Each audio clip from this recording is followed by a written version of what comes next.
Ассаламу алейкум достор, каналыма кош келиңиздер. Бүгүн сиздер менен бирге каймак соусундагы тоок этин бышырабыз. Видеону аягына чейин көрүңүздөр. Бизге тооктун эти, каймак, пияз, сарымсак, суу, туз, кара жана кызыл мурч керектелет. Эң биринчи тооктун этин ушундай кылып орточо өлчөмдө туурап алабыз. Андан соң пиязды экиге бөлүп, аны дагы ушундай кылып туурап алабыз.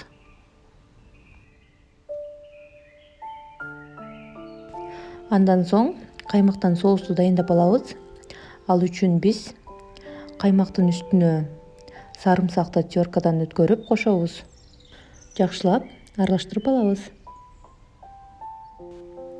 Андан соң казанды жакшылап кыстап алып, анын үстүнө майды куюп, аны дагы жакшылап кыстап алабыз.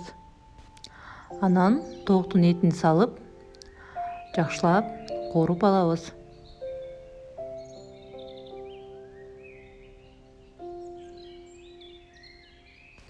Тооктун этин кызарта кууруп алган соң пиязды салып, аны дагы кызарта кууруп алабыз. Анан үстүнө тузду,